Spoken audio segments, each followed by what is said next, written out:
So, all right. So, But it was fun. That was cool. yeah, sorry I was a dick. No, well, it happens.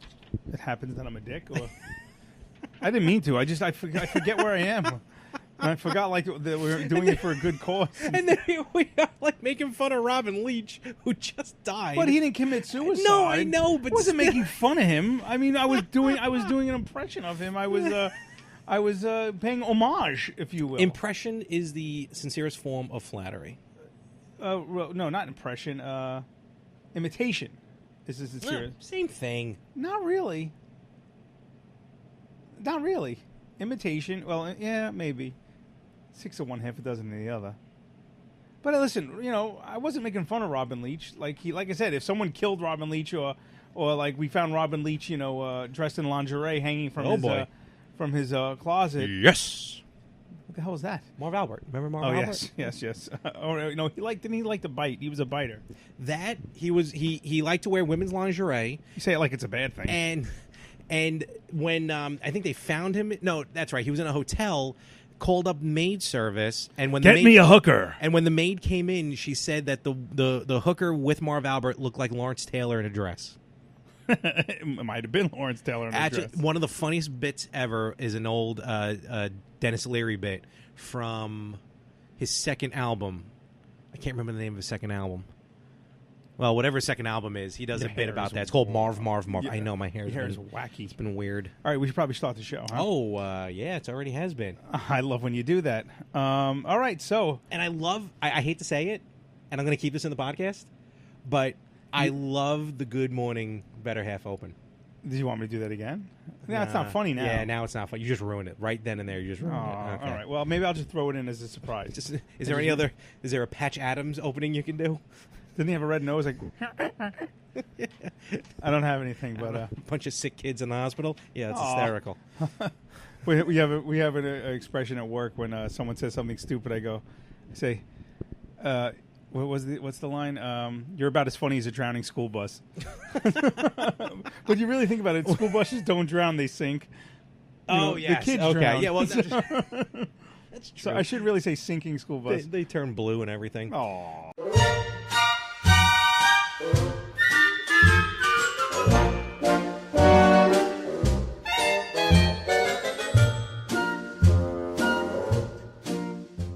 Welcome to episode 32 of The Better Half. 32, not my waist size. No, I haven't seen 32 waist since I was like third grade. Kindergarten tops for me.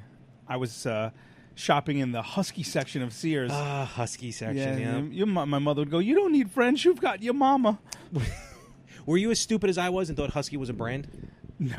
Yeah, I thought it was a brand. I knew Husky was a nice way of saying your son is fat. Yeah, I didn't. I just always thought it was a brand.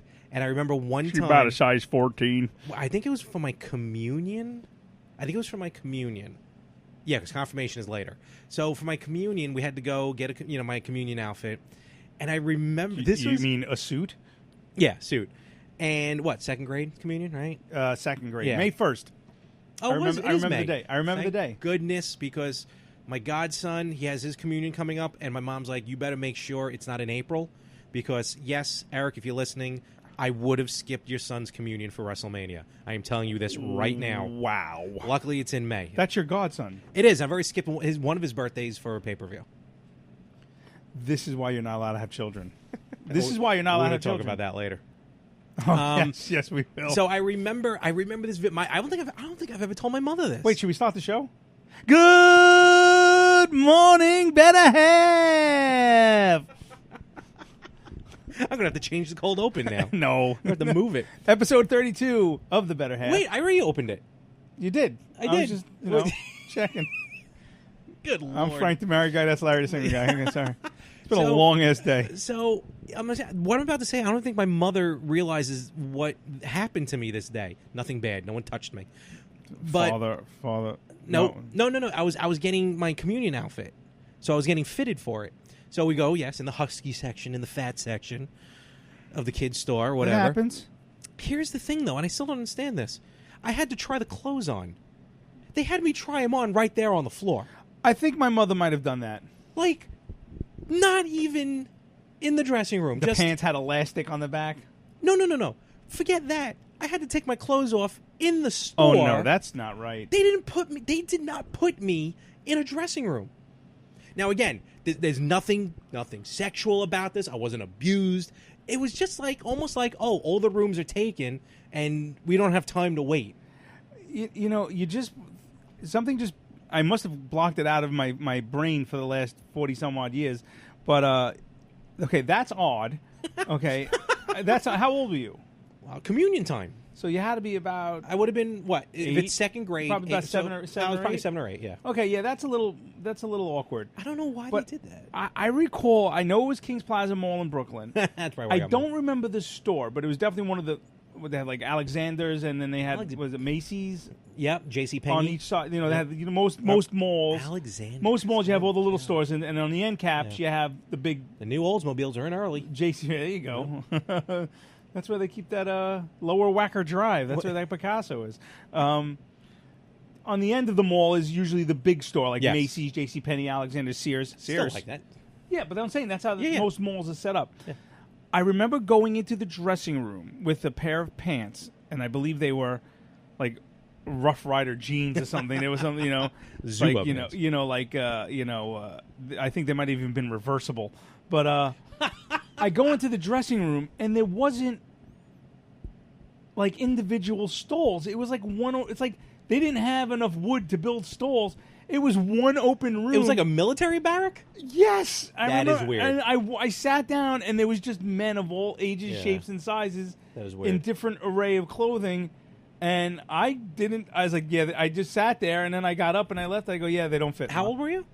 I was young. I don't know. I had to be about probably that 7 or 8 weird. years old. Yeah, I wish I could remember what store it was. I remember in Scouts, again, nothing bad, nothing sexual. And my Scoutmaster was my father. Canteen boy. So everyone shut up. I wouldn't mess with Butch. Butch could touch me wherever he wants. I don't care. First of all, well, I can't follow that up with what I was about to say, so I'm going to have to wait a few moments. At camp, love you, Butch. It was the first year that me and a friend of mine were like adult leaders. So we weren't scouts anymore. We were adult leaders. And obviously, for the adult leaders, they have their own separate shower, separate stall, separate everything. So we go in, and again, completely innocent. Just it was new to us. We walk into the shower area, and now the showers have different stalls. Don't get me wrong, but there's really not a private changing area. Okay. There was a private stall for the shower, but not a private changing area. So we walk in. All right, whatever. We're there, and then all the older gentlemen, amazing. All the older gentlemen just start getting naked. So me and a friend of mine were like, what is going on here? Like, we just didn't know what to do. Again, later, the mentality was explained, like, because I guess they saw the looks on our face. They were like, look, it's, when you go through the military, when you go through the police academy, you don't got privacy. No. You know what I mean? And again, it wasn't, just people, wasn't doing it to show off or anything. Just had to do what you had to do. It was just weird. I get the idea of it doesn't matter, but it was still odd. Right. I also remember being a bit older, going when I went to the gym. Oh. Well, I went for the shake bar that they had. Yeah, right. Those were good shakes. Yeah, absolutely. But no, I when I was had the Bally's on Sheepshead Bay Road, Bally's. I got like a gift card, a gift certificate for like a what radio station you went there from? from? it was like $20 for the initial thing or something. This is back in the day, and I think each month was like $7. It was nothing. It was so I was like, all right. And I used to go. I used to but I remember when I went the first couple of times, I would go into the locker room. Okay, that was traumatic. Yeah, again, same situation, right? Yeah. Well, you just had that one guy who was just completely naked. And like, hey man, how you doing? Like, I don't want to talk to you. And I would never shower there because I would just go home and shower. I was like, there's no way I'm going to shower. I'm getting naked with a bunch, it was just, it was not. It's weird. And again, I understand. How did we get on this topic? I don't know. Let's get off the topic, please. For God's sake. No, it is weird, but I mean, so weird. Part of life. Tell us your naked stories. It's it's a pants party. It's the naked truth. I just want to give a shout out real quick to my father. Today was his last day of work. He Really? finally retired. Congratulations, Butch. Well earned. Absolutely. He's going to go insane. Oh, my mother's gonna have to kill him. Oh, Yeah. He's. Oh, this. By the way, you might. I'll hold this for a second. But no, on his retirement, that's great. I mean, he's been, first of all, look, war hero, hero in my eyes at least, and I'm sure yours. Veteran, amazing man, Wonderful amazing father, wonderful husband, wonderful husband. Hell of a sense of humor and Yeah. very intimidating. The man could stare at you and you will piss yourself.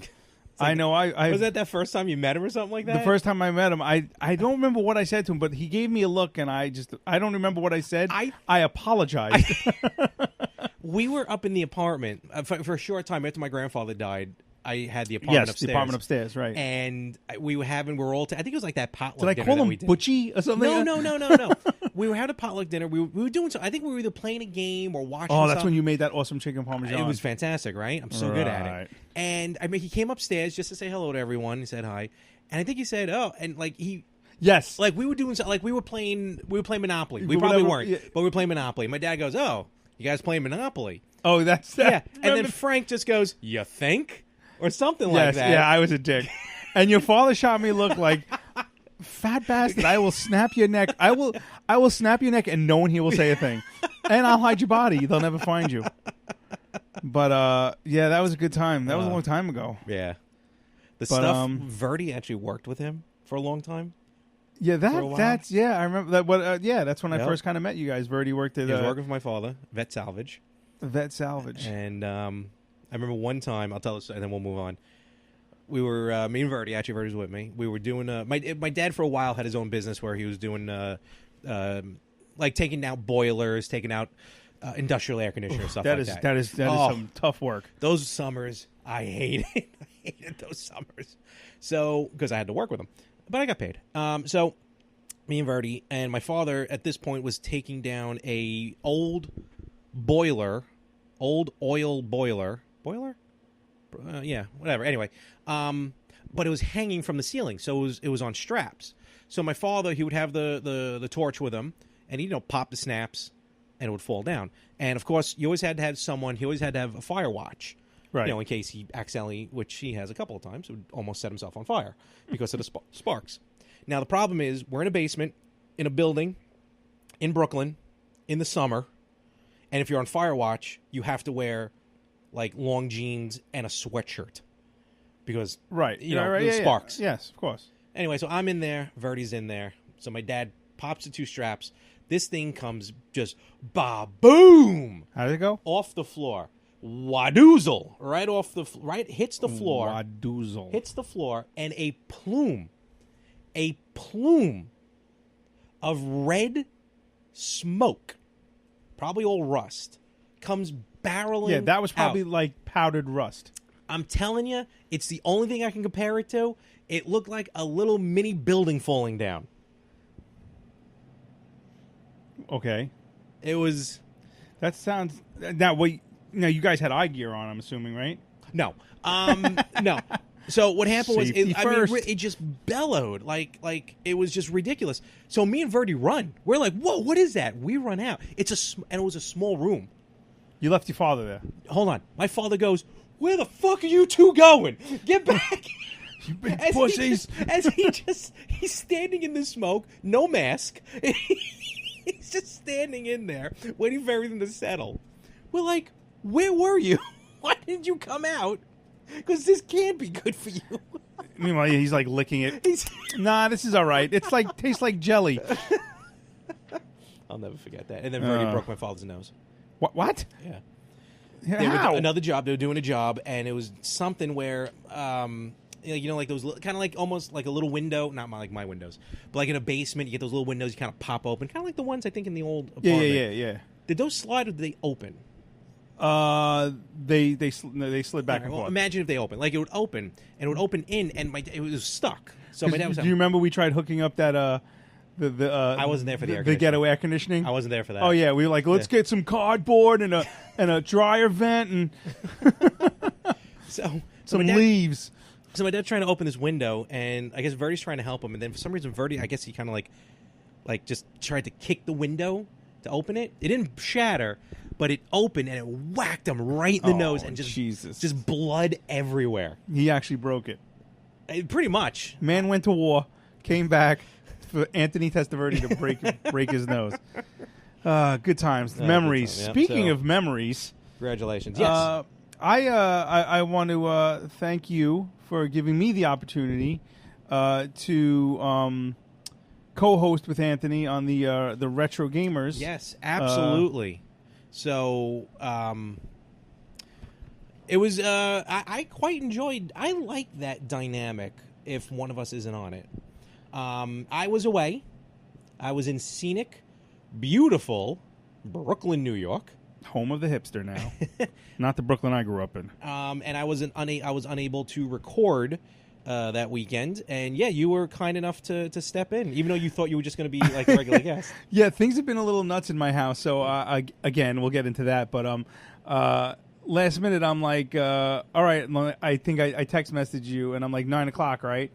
Whatever. Just time. about, yeah. And you're like, "What are you talking about? I'm in Brooklyn." And I'm like, "Did you not ask me?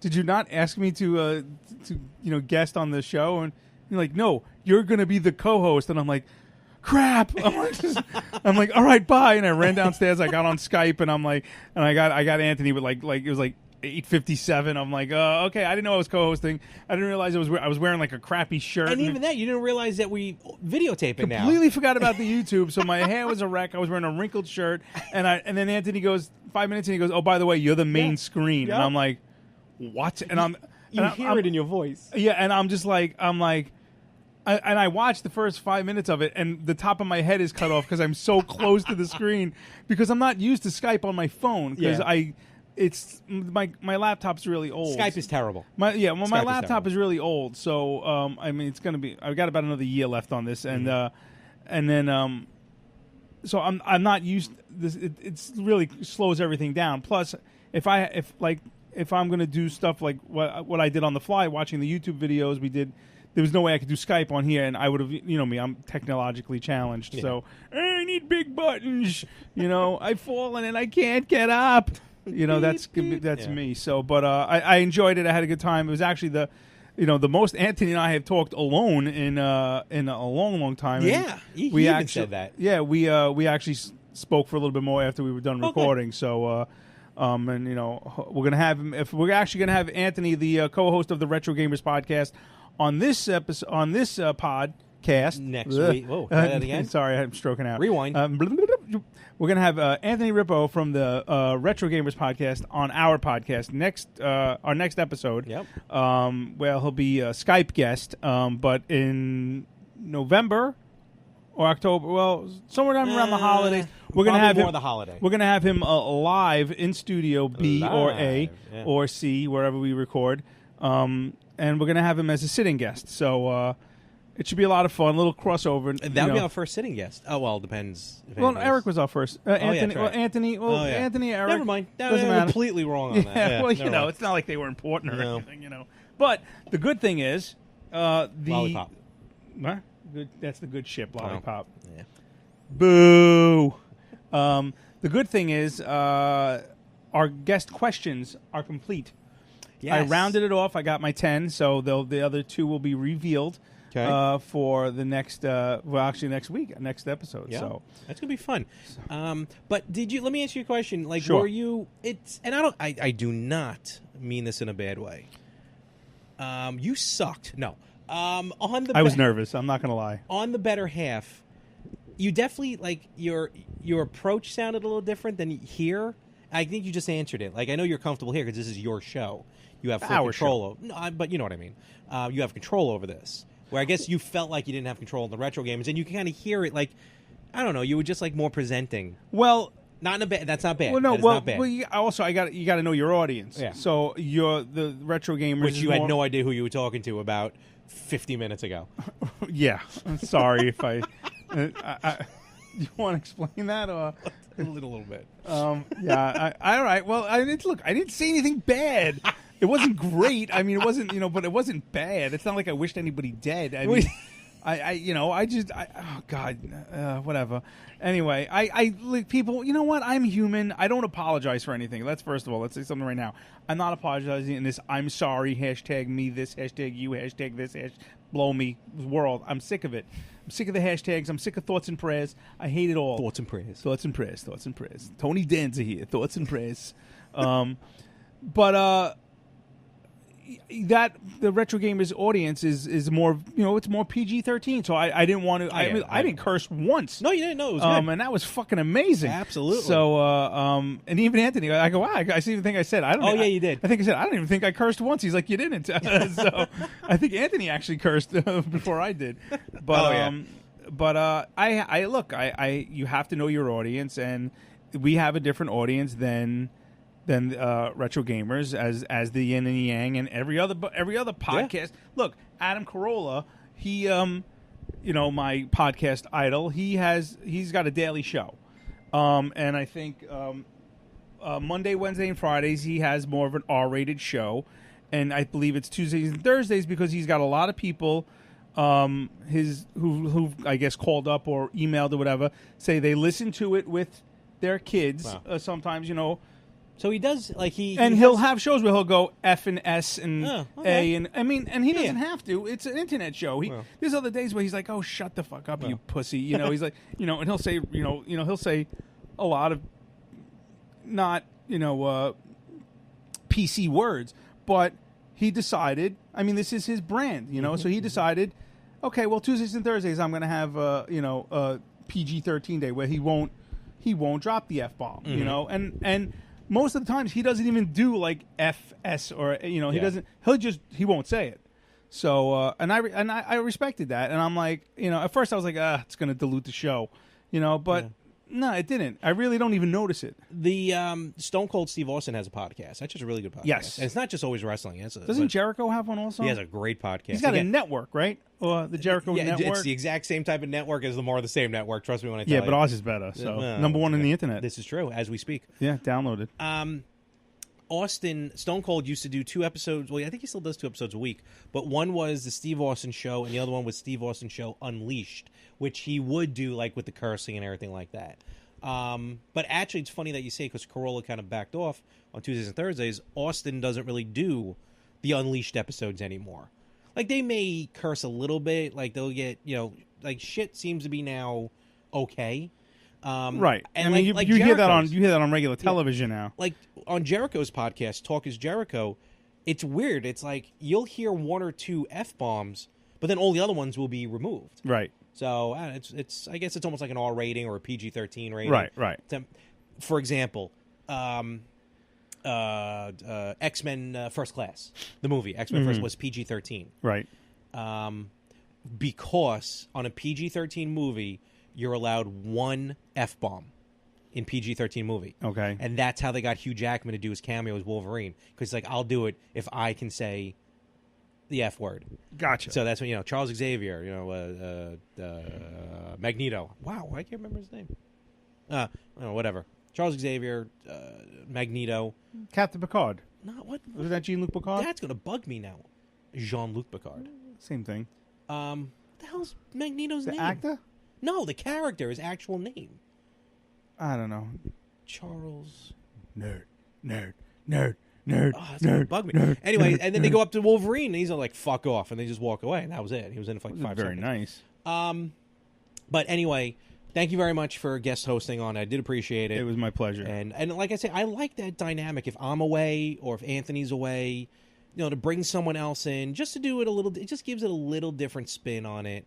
Yeah, and, I mean, look, we haven't just do it for our little network, but we've done it. We did it last year for Victims and Villains. We did. We had a wonderful episode in October about zombies, and I think we may be called back. What? What? Really? Yeah. Okay, tell me more. Oh, you don't have to. No, I was trying to think the next line of that song. So Charles Xavier. What the hell is Magneto's character's name? Let's see. I'm looking it up right now. Don't you just love the interweb? Michael Fassbender. Where's That's Magneto? A huge penis, I heard. Eric Lenzer, young Eric. Eric Lencher, yes. Lencher? Lencher, right? Yeah. Lensherr. That's not important. Just call him Magneto. Well, it was First Class. It was before they got all their nicknames and everything. Is that who I think it is? What? Oh, it's Rose Byrne. Never mind. No, there's an actress that I'm in love with right now. So I'm in love with who? She was in American Horror Story season 1. She was the maid. She was the old Never lady. watched No, in American Horror Story season 1, there was a maid who, when one character looked at her, she was like a 22-year-old hot maid, and then when another character looked at her, she was like Frances Conroy, the old lady. She's from let's see, her name was. Are you talking about the young girl or the old woman? The young girl. Okay. Yeah, of course I'm. Come on, stop it now. Hey, to each their own. Hold on, now I have to find it. Sorry, keep talking. But yeah, so definitely good stuff. And the reason why Frank was guest hosting on the Retro Gamers podcast is because, like I mentioned, yours truly was in Brooklyn, New York for 4 outstanding shows, as it was SummerSlam weekend. So Saturday, Sunday, Monday, and Tuesday, I was at the Barclays Center, all 4 shows, WWE, NXT. I love it, I love it, I love it. And all great. In fact, because of that, I'm just going to do a quick promo right now. Soon, very soon, now that I have the idea, I have the genesis of it, and I have a title for it, I will be debuting my newest podcast, Talking More Wrestling, MOHR. We'll be debuting very soon, wherever you listen to any of these podcasts, part of the More of the Same Network family of podcasts, where I'm going to keep the kayfabe alive. I'm going to talk about the wrestling as it is. Just take it for what it's worth. There's going to be no complaining, no bitching, no kvetching, no moaning about it. Oh, the writers, the dirt sheets. No, forget it. I don't care if it's a good match or a bad match. It's the greatest show on the planet, in my opinion. And I'm just going to have fun talking about the matches, and I'll have some friends on. We'll do some reviews, some predictions. So be on the lookout for that. Talking More Wrestling. Very nice. Just to cut you off, I'm sorry. The actress's name is Alexandra Breckenridge. Why does she sound familiar? She was in The Walking Dead. She played Jesse Anderson. She was also in This Is Us. She's in a movie called She's the Man. Isn't that an old movie? Yeah, she's in Family Guy. She's woman girl number 1. Let's see. She was in American Horror Story, Save Me, True Blood, Life Unexpected, an episode of Freaks and Geeks. Very hot. I'm going to have to add her to my list of 5. But this is I'm showing Larry a picture of her in American Horror Story. Oh, she's adorable. She's adorable. She's hot. Anyway, check her out. Give her props. I'm going to go look for her on Twitter now and stalk her. What was Precious in American Horror Story? Oh, she was in a Coven. Oh. And she was in, I think, 2 seasons. She was actually, believe it or not, she was actually pretty damn good. I'm not going to lie. So I have to go stalk Alexandra Breckenridge. Leah Thompson, I am over you because you never wrote back to us. But finish your story. Go on now. Go on now. So all 4 nights. I got to talk about that. All 4 nights. Well, the first night, Saturday, NXT TakeOver Brooklyn 4, I went with a friend of ours, Rob, and his son, Bobby. Right. Time, his son, huge wrestling fan. Now, did you stay at your parents'? I crashed with my parents. Okay. That's why I couldn't. Well, I could have recorded, but I was busy, actually. That was the main reason. So, yeah, I was at my parents' all 4 times. Ubered it back and forth. Fantastic. Uber. Oh, yeah. So, went that first night, had a blast. Sunday, Monday, Tuesday, SummerSlam, Raw, and SmackDown, I went with Verdi and his oldest son, Anthony. Correct. Who's, 7, 8? No, not even. I think like 6, maybe? Is he? No, he just did kindergarten, so he's probably 6 12? or 7. Is he 6 12? or 7. Is he driving yet? I don't know. Sam? So, okay, so again, Verdi was a wrestling fan, when we were growing up, big wrestling fan. He fell out of it, but then he got back into it recently because of his son. And his son just was over the moon. It was his first pay-per-view, his third Raw, as he told me, his first SmackDown. Good, long days, too. SummerSlam, we got to the arena at like 4:00. Pre-show started at 5. The pay-per-view started at 7 and didn't end till about 11:00. And then by the time we got home, forget about it. Meanwhile, me and Verdi about to fall asleep, and his son is wide awake. As kids a are. fun side note, was it Monday? I think it was Monday. Yes, it was. So Monday, Verdi and his son met me at my parents' house, and all three of us took the Uber to the Barclays. So cool. All right, we come back to my parents' house. My mother was still up. She's talking to Anthony, talking to Verdi, and I think she may have met Anthony for the first time, his son. Maybe not first time, but first time in a long time, I should say. So talking to him, Anthony's been very nice. Dog comes over. My parents' dog comes over, Delilah. He's petting the dog. Did he go, "Hey there, Delilah"? So nice to rub your coat. Hey there. But that's why my mother named the dog Delilah. Because of the song? That, and because I respect that. My dad he wanted, that day when we went and got Delilah, he wanted to bring home 2 dogs. Because he wanted to name them Samson and Delilah. So okay. So we didn't take 2 dogs because my cat at the time, Jericho, would have had a heart attack. So anyway, now we have a cat, and the cat's name is Samson. Hence Samson and Delilah. Gotcha. So Samson, he comes down. The cat comes down the stairs, pokes his head, over by the stairs, and little Anthony sees him. I'm like, all right, go over. You can pet the cat. Don't get too close because we never really seen the cat interact with children.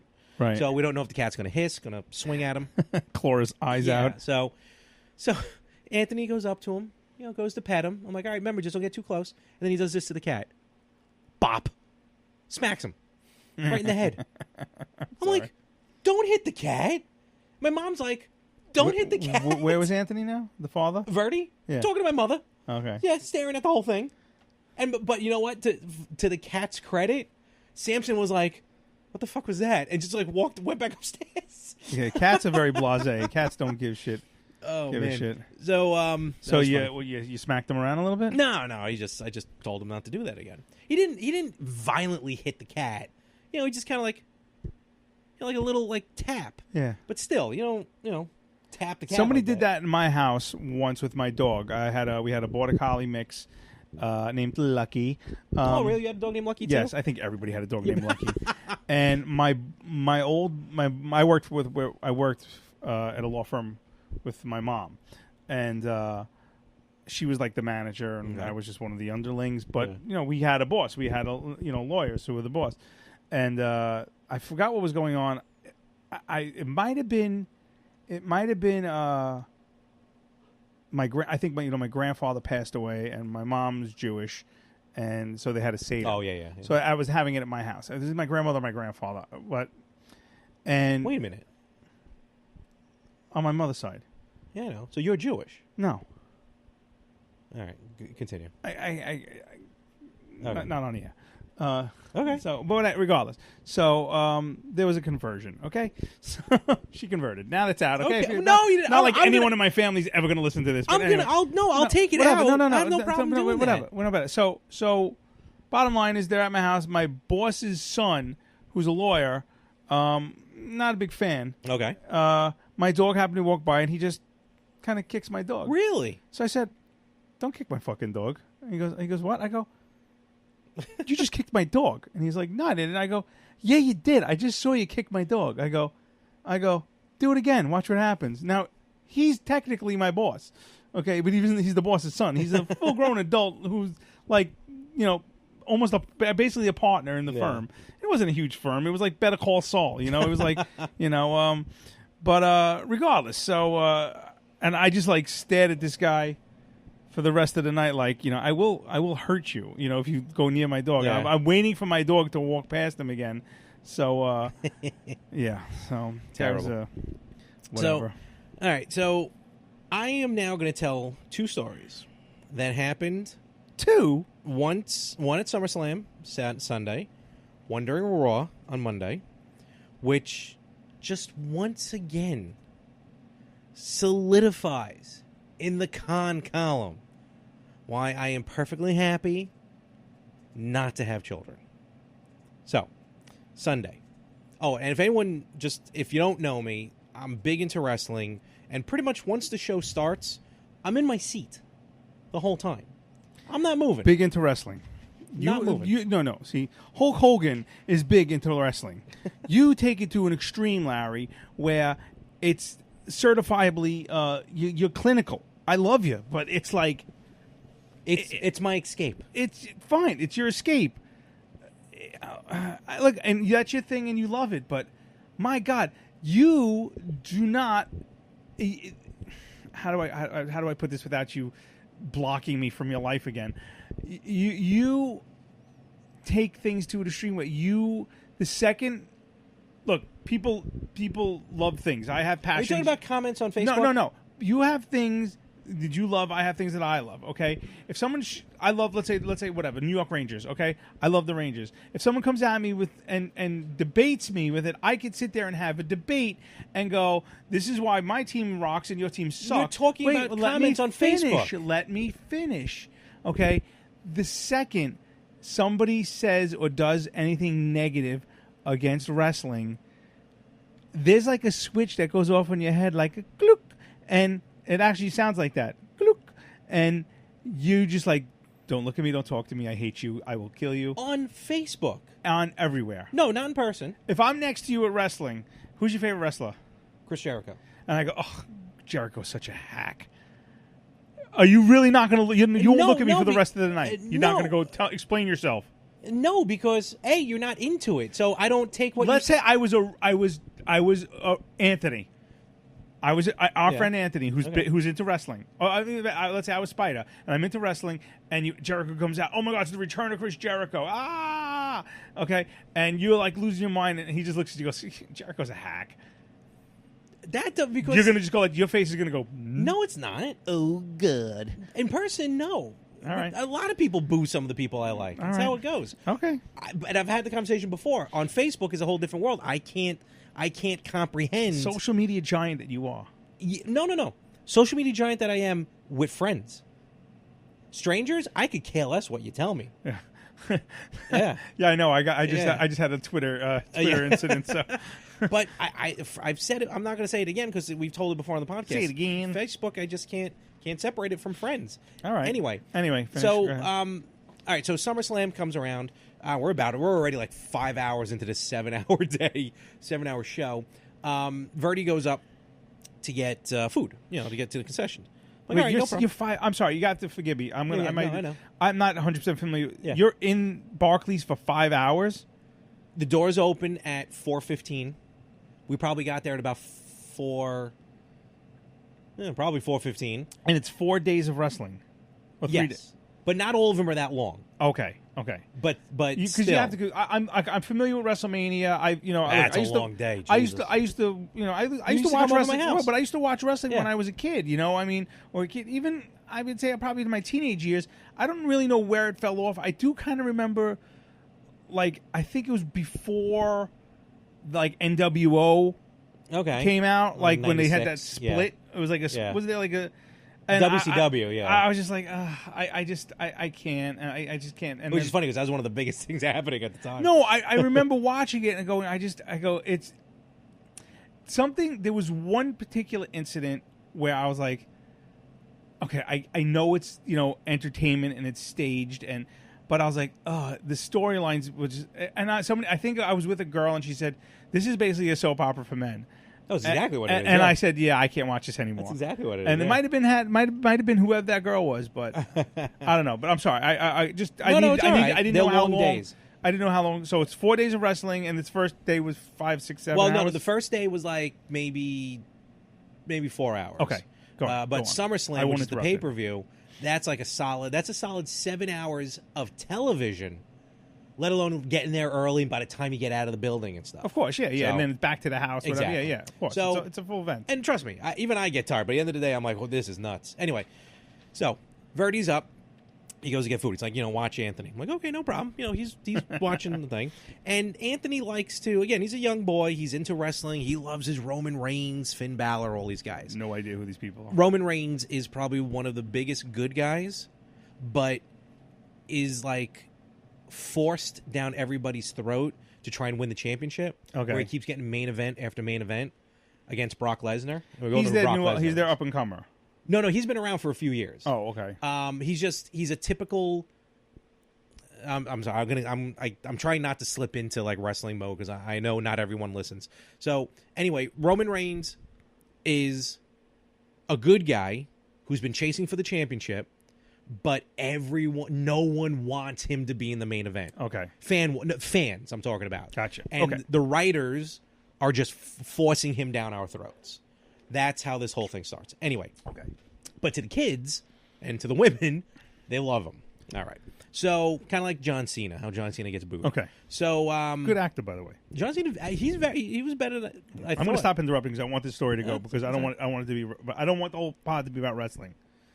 It's not the story's not about wrestling. But we keep. I have to stop asking questions. But so. it's all right. I mean, I don't mind talking about this. No, I know. Some of our fans like it. All right.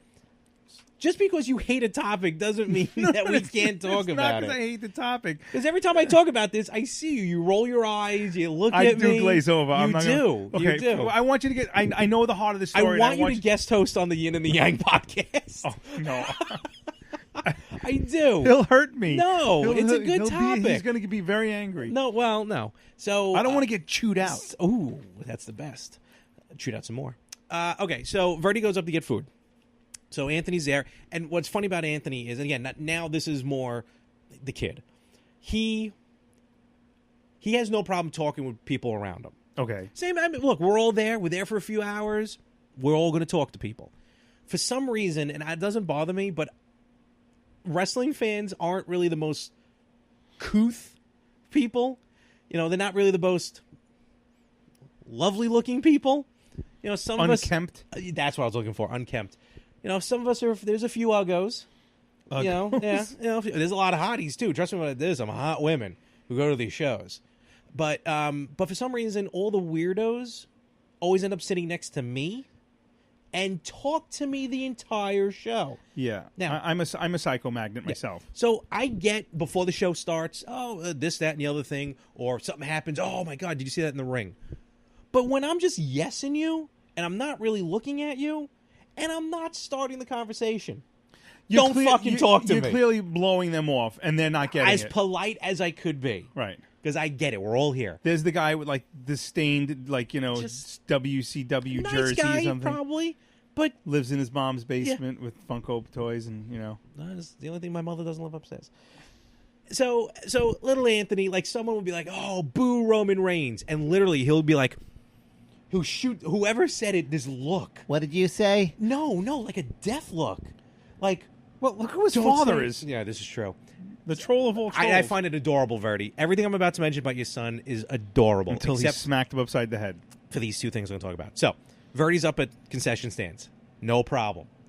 Little Anthony gets up and starts to walk down the row. And we were 1, 2, seats 3, 4, and 5 in from the aisle. To give you an idea how far we were. So he's starting to walk away from you. He's starting to not running, just starting to walk away. I'm like, whoa, where are you going? I got to go to the bathroom. What? Verdi's nowhere to be found right now. I love it. This is awesome. There's a match that's about to happen. I know it. And I go, now you have a decision. I go, do you really? Like, yeah, I gotta go to the bathroom. I'm like, what do you got to do? It's like, I got to pee. I'm like, all right, good. So I'm like, can you hold it?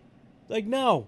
I'm like, okay. Now, look, I get it. I'm the adult, so I'm like, okay, so I start to walk away, but I have to bring This is the first time in your life you had to put someone else before you.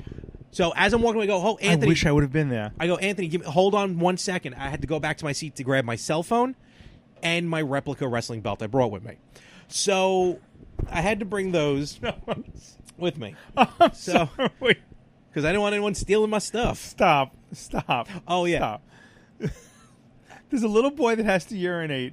You went back for your cell phone, yes, and your wrestling replica belt. And that was the second of 3 belts I brought with me that weekend. Because different shows, different championships. Well, duh. So, all right. You think? So now, I'm going to say now I got my father again. So now I got my stuff. Now, luckily, Verdi brought him earlier in the day. Left your car keys and your jacket, you know, whatever. It's summer. You don't have a jacket. So Verdi brought him earlier. So little Anthony knows where the bathroom is, but he's kind of running ahead of me. I'm like, all right, slow down.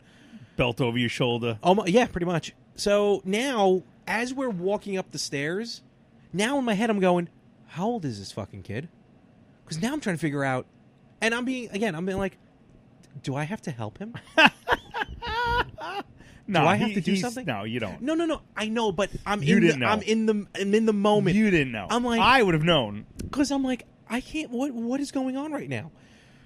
So he's kind of running ahead. He's kind of almost cut in line of everyone. I'm like, no, we gotta go in the back of the line. Meanwhile, ding, ding, ding, ding. This bout is scheduled for one fall. Here's the thing. Do they still do that? They do, but here's the problem. The next match coming up, we heard the bad guys' ring entrance music play. And that guy was fighting Little Anthony's other favorite wrestler. Oh. The shirt he was wearing that night. I would say, listen, I would have picked him up and have him pee in a garbage can. No. At that point, I'm like, I hope he doesn't rush through or anything. Luckily, they played it extendedly because now they introduce all the different languages. Extended. Yeah, they play it longer than usual. Legitly and extendedly. So, all right. all right, so now we're online, and luckily, like I said, because now they have like 7 or 8 different languages on the pay-per-view. And what they do is at one point they'll introduce all the different announce teams, Right. and they'll speak in their language, so it lasts a little longer. So we had time. Oh, they're like the Spanish. Okay. Spanish, Portuguese, They Japanese, do all that. They do that live. Wow. Okay. Now they do for the pay-per-views because the WWE Network is all they have Hindi. But it's not over the loudspeakers. You're not hearing. No. it When like, you're in the arena, you don't hear it. It's not like a Montreal Canadiens game No. in hockey where they say everything in French and then in English. Oh no! It's just like here's our German announce team. Guten Tag. Blah, blah, blah, blah. All right, anyway. So There are your papers. So now we're online, and again, I'm still in my head. I'm going, I really hope he knows how to do this on his own. I really hope he knows how to do this on his own. So You now don't we want to go have up. to shake his little wee. That's what I was honestly thought. I didn't know. Nah. Yeah. So, and he even knew where the shorter urinal was. So he goes to that, and I just kind of stand in front of him, staring straight, make sure no one's coming around to touch him or anything. So we get through that, and then as we get back to his seat, and then his favorite wrestler, Finn Balor's music plays, which was, thank God we didn't miss it, because he brought back a character called the Demon that this kid the whole place flipped out over. Okay. So Now let's got through that. Forget the wrestling part aspect of it. Now Verdi comes back. Verdi already returned. Okay. Because Verdi went, I came back to my seats. I'm like, where the hell are they? Because we were gone. Right. And I tried You did- texting him. okay. But we're in the Barclays, so cell service is ridiculous. Right. So, but I think he figured. He put 2 and 2. He didn't think I went somewhere. Right. Stole his kid. Well, I would have, but So I came Wait. back and okay. So okay, that's a life lesson. that for was you. a lie. But before, I'm like, my I'm very biggest proud of fear you. was like, okay, that was Sunday. This is No, there were 2 incidents. Oh, okay. Yes. This is the better one. okay. This is what really This is makes the better half. This next moment is almost the part that the equivalent. Wow. Well, let me try that again. This next story affected me almost as much as the birthday party where I went, I don't want any of this happening. I am intrigued. Yeah. Okay, Monday Night Raw. Monday. Day after SummerSlam, Little Anthony's favorite wrestler, Roman Reigns, finally won the title after like 3 years. Good for him. Again, I have to even though set it up. everybody hates, everybody doesn't. Oh, want no to. one. But at the same time, they didn't want Brock Lesnar. They want the title back Right. on. So he I like beat Brock Brock Lesnar. Fine. Roman's finally the Universal Champion. Okay. So that night, the main event of Raw is Roman Reigns defending the title against Finn Balor. So 2 of Little Anthony's favorite wrestlers. going against each Going other. against each other. Oh. No problem. Okay. Yes. Moral dilemma. Yeah, pretty much, but it looks like he was going for Roman. So, fast forward to the end of the night. About half hour left in the show. Verdi goes, I'm going to be upstairs. When the show's over, just watch Anthony. When the show's over, come upstairs. What's I'm like, upstairs? I'm sorry. Lounge. No. Just like at the Barclays Center, there's kind of an open area where we were sitting. Yeah. All right. So that's where I thought he was going. So now I'm like, where are you going for the last half hour of the show, and why are you not going to stay with us? Later, I found out Anthony had something bad to eat. Probably his quesadilla burger from Applebee's we had earlier, and he was shitting the rest of the evening. He had a chop at Duke. Oh, yeah. So This is the father. yes, yeah. So why wouldn't? Wait a second. I'm calling you out right now, Verdi. You're a man. I can tell Larry, dude, I got to take a shit. I'll fart right now in Larry's apartment. I don't care. Yeah, he didn't tell me. It was He weird. was embarrassed? I don't think he was embarrassed. He just didn't tell me. He probably didn't want his son to know he wasn't feeling good. All right, I'll let that one happen. Maybe. I'll let that one happen. Anyway, so I'm like, okay. I honestly thought Verdi was just so tired of already a day and a half of wrestling. He just wanted to go take a upstairs nap. and just kind of separate himself Yeah. from the wrestling. And he'll know I'll watch it with the kid for the rest of the evening. So again, half hour left. All right, so the match is going on. Match ends. Roman Reigns keeps the championship. Everyone's happy. Then all of a sudden, they play the music for another wrestler, Braun Strowman, who's the Money in the Bank winner. Money in the Bank, again, forgive me, I just have to explain because it's part of the story. It sets everything up. When you win Money in the Bank, it's a briefcase you carry with a guaranteed contract that you can cash in at any time. Wake up, Frank. I'm listening. That you can cash in any time for a championship match. Okay. Usually how it goes, a bad guy will win the briefcase, will wait for the match to end where the champion is just hurt, go in, pin him 1, 2, 3. I literally, like 85% of, you're not going to hear it, 85% of Money in the Bank winners have successfully cashed in and a title change. So now we're 24 hours after Little Anthony's favorite wrestler won the title. So out comes Braun Strowman. The Barclays is going nuts because they want Braun to win. And this guy, Braun Strowman's a good guy. But then he turned bad because he jumped the champion from behind, which he said he wouldn't do. Okay. So then he hands the briefcase to the referee. So which he became the heel. He became bad. Very good. He became a bad guy. Heel. Hands the briefcase to the referee. And they announce Braun Strowman is cashing in Money in the Bank. Place is going So now he nuts. has to fight Roman Reigns. Now Roman has to fight him. After like a 30-minute match, hard-hitting match, he has to now fight Braun Strowman. Now the bell hasn't rung yet. I'm actually pretty excited about this. Bell hasn't rung yet. Okay. So it's not an official cash-in yet. So I'm like, oh my God, Braun's cashing in. And You or him? I am. And I kind of little Anthony, I'm trying to play into him like, oh, You're trying to hype it up. Yeah. And Look at you, Uncle Larry. And I keep it's called kayfabe. It's an old Carney expression. Basically, kayfabe meaning you keep it real. Look, we know it's choreographed, but you keep it. And I like to do that with kids because it's just fun. Tattletale. So I'm not the one who's going to break the news to him because I had a harder time accepting that fact than I did with Santa Claus. So especially because it was on 2020 when it broke the news. Remember that old John Stossel? Yes. I was like, what is this? So I'm like, he's cashing I in. almost made a mistake of letting my kids watch Gremlins. Ooh. With the one scene. That's how I knew there wasn't a Santa Claus. Oh, yeah. I was like, delete. So that didn't happen. So thank he God. hands in the money back. I'm like, he's cashing in. We're gonna have a new champion. And little Anthony's got his hands in his head, his head in his hands. And I'm like, come on. Like I'm nudging him with his elbow. He's gonna cash in. And it's not him. All of a sudden, nope. Little Anthony picks his head up. Tears are streaming down his face. I'm like, what are you doing?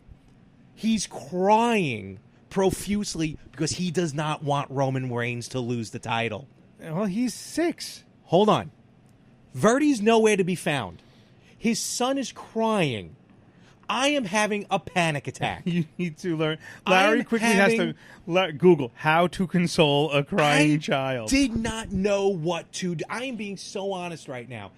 I'm literally. Do you know what I'm picturing right now in my head? I'm picturing a cartoon version of you as like a Family Guy character and just kicking his son away from you. No, I'm like, because I just thought he was like frustrated. When his it's better off that you're not having face children. was beat red. He's crying. I'm like, what are you doing? Don't cry. He won't. Now, do you think did you know right away that he's crying because of wrestling or because like I just shit my pants or I miss my dad? Clearly wrestling. Okay. Because the place was going nuts. That's kind of adorable. Because he knows that 99% of the time you're going to have a new champion. Right. Well, that was like me in 2014 Game 5 of the Stanley Cup Champions when the Agreed. Rangers lost to LA. I was in my living room crying. Totally agreed. No. But you're also an adult and you know you can handle yourself from there. And that's also a real sport.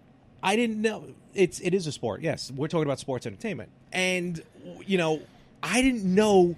I'm in my head, if I can take 5 seconds, and it was 5 seconds, and slow it down to like 15 minutes, I'm like, I don't know what the fuck to do if it's because I do not need him screaming for his father, and I am not his father. Security! So I'm not even a family member. He stole his wallet. I think he stole his wallet. I don't care how long I've known the Testaverdes. I'm not this kid's relative. Yeah. So I'm like, oh, I'm literally texting Verdi. Can you please come back? Your son is crying. I need you to come back and now. You know what? Verdi saw that text and he didn't move. He never got the text. But how great. But I'm sure he would have. Absolutely. He would have sat there taking pictures of you from behind you, from 4 rows behind you, taking a picture of you. Finally, this is Larry and my son crying. Thank God a returning group who hasn't been together, and it's called The Shield, returned to the Barclays, who also Little Anthony, very big fans of. Actually, he called it. Is that what you said your thing was the band is back together? No. That's something else. Okay. That's because me, Chew, Rippo, and Verdi are going to a wrestling show for the first time. Gotcha. So the Shield made their return out of nowhere in the Barclays. Biggest noise crowd I heard in the Barclays the entire weekend. And that's what got him to be like, oh my God. Then now he's happy. But what's happening is he's happy, but he's still wiping away tears like this and like rubbing his eyes. I'm like, I have never been more happy in my life than to see this group, the Shield, come out and beat up Braun Strowman. There was no cash in. Title's still with Roman Reigns. I was like, very traumatic for you. Oh, very, very traumatic for you. I didn't know. And then the show ended. I went upstairs. I brought him up to the. Brody was sitting there eating popcorn and. No, he was just standing there though. And he's like, "How'd you like it?" And I looked at him. I'm like, "I love your son. Never leave me with him again." What happened? He goes, "What happened?" I'm like, "What happened?" He started crying. In which case, Verdi started laughing. And I'm like, of course he did. I didn't know what to do. I really didn't know how to console this child. Just patting him on the head. No, really. There. I was so lost. I really. It's really my hard Uncle for Paul me would have known how to console him. Little footsie. Like it put me in a position where I really went.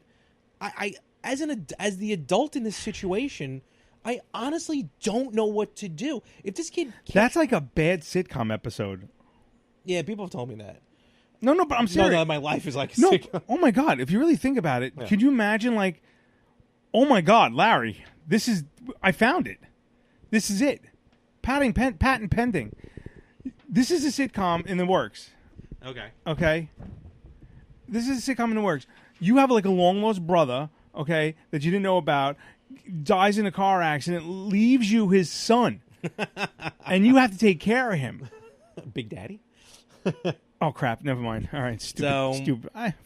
Finally, when that happened, I thought to myself, because I know even with my own kid, I'm not leaving a show early. I'm not, I don't want to deal with this. Right.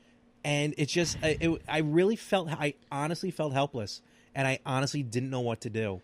Well, and it really, I feel bad for you, but I guess on my side of it is I'm actually blessed because I've been to 2 sporting events with my children. One with my son, we went to the Monster Jam, the Bigfoot cars. He's very big into the cars. I've been to that forever. And he was great. He had a good time. The only thing that really pissed me off was I was on the opposite end of, can I get this? Can I get that? Can I get this? Can I get that? And I was that kid. Yeah. But, the prices, for my Monster mother Jam actually did that to me. Were ridiculous. I mean, it was like you get a cotton candy, but you get a souvenir felt hat that looks like Gravedigger, $25. And it's like, what? It's like, give me a break here. Yeah, right. But for the most part, he was good. Then we went to a Met game recently, and really good time. They really were well behaved. I guess I'm just blessed. But the funny thing was, I remember years ago when my sister and had her daughters, and I'm a big hockey fan. And I was like, oh, one day I want to take them to a Ranger game. Mm. My sister goes, okay. She's like, you want to take them to a Ranger game? She goes, the game is on the line. If the Rangers win in overtime, they're in the playoffs. If they lose, they're out of the playoffs. It's 3 minutes into overtime. First of all, I was actually impressed that my sister knew this much about hockey. And then she goes, and my niece has to go to the bathroom. What do you do? Boy. I go, oh, wait till overtime's over. That's why you're not taking it to the Garden. I'm like, all right. So that ended that. But I've been blessed. I've been blessed. But while you were having your little turmoil at Madison Square at Barclays, Yeah, but let me ask you this: like, have you had a moment where there was a, you know, like, how can I put it? Where there was like, it was the final minute of play. You know, the game is on the line, the playoffs are on the line, and then what happens if, like, you know, your kid's like, I want to go home. All right, maybe not a minute, like, say, like, you know, like that third period, and like just they're having a meltdown. Yeah, like, well, I would probably take him to the back, and you know, if they're having a meltdown for no reason, I would just take him to the back and say, "Cut the shit." You know, this is, I don't know why you're having a meltdown. You know how much mommy and daddy spent on you. Blah blah blah. Guilt trip them. You know, one ear and eye on the game, the other ear and eye on, you know, being a dad. But like I said, so far I've been blessed, so I really don't have that experience to deal on. You know, anywhere we've gone, the one event that we had where we had a bad outcome at the end was at Barclays. It wasn't a sporting event, but it was like frozen on ice. okay. My wife picked me up from work, so I stunk. You know, I'm a mailman. By the end of the day, I'm sweaty, I'm disgusting. The only thing I want to do is take a shower, eat dinner, and relax. But she picked me up at work. From work, I changed at work. You know, I cleaned myself up as best as I could. Changed at work. We went to Barclays on the train. You know, my daughter was big into Frozen. You know, it's the songs, the toys. It was just, you know, and then I'm singing it, and I'm, you know, blah blah blah. So we see You Frozen. lived it. I lived it. Yeah, I was freaking Olaf for like 3 years. So at the end, we get out, and we had like seats. We had pretty decent seats, but we get out, and there's like all the souvenirs that she wants. Now, mind you, it's literally like December 18th or something. It's the middle of the winter. Okay. She wants a snow cone with the souvenir cup. Now I'm like, Jules, we just ate this. Oh, mind you, we get there, we get all the food, and I'm putting ketchup on the thing, and the thing splurts all over me. Yes. So I bring the food to my wife. I go back, and I'm like, listen. I go, and I thankfully I had the receipt with me. I go, you know, look at me. I mean, I'm like, it was all over my hoodie. You know, I'm like this. They actually paid for they gave me my money back for the meal. Oh wow! But I'm like, look, this is you know, got to be cleaned. They're like, well, you know, we can't. How are we going to clean it? You know, that was, and then again, being in Barclays, I almost fell to my death 3 times because it's so steep. Yeah. But so whatever. So at the end of the thing, she wants this frigging souvenir cup snow cone. I'm like, just let me just buy the cup. I said because, and I wanted to, you know, we were going to get her something. You know, I'm like, she's like, I want a snow cone. I'm like, Juliana, it's 0 degrees out. It's like now it's like 10:30 at night. I'm like, we have to catch the train to go back to Long Island to get my car, which is at my job.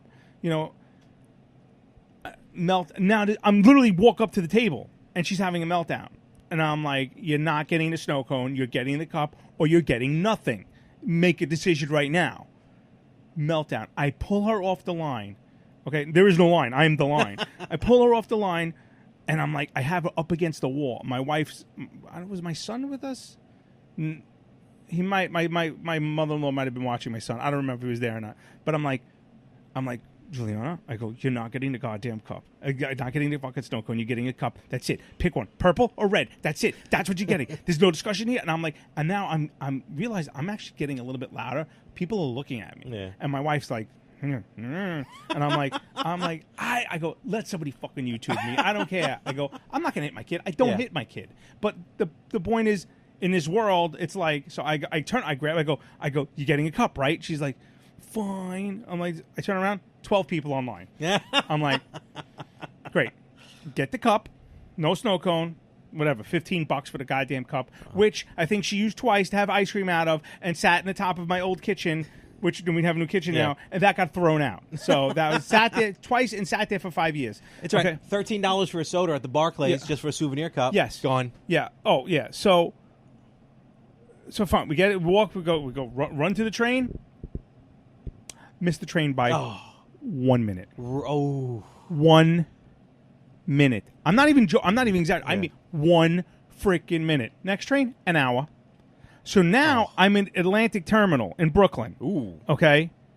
That's going to be we have an hour to wait for the next train to leave to Long Island. And I'm like, my leg is shaking, and I'm mad at the world because I go, and my daughter's old enough to comprehend. I'm like, this is your fault. I'm like this. I'm like, we're here for an hour. I'm like, I go to my wife and go, get her away from me. I'm like this. And she goes, come on, Daddy's upset. Let's walk over here. And I said, 59 minutes, come back. I go, I don't want to see anybody. I'm exhausted. I want to take a shower. Yeah. I didn't even want to go see stupid Frozen on Ice, but a family thing would be nice. That's redundant.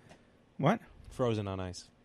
It is pretty redundant, but that's really the only meltdown I ever had. I possibly, I'm on YouTube somewhere scolding my child. But I don't care.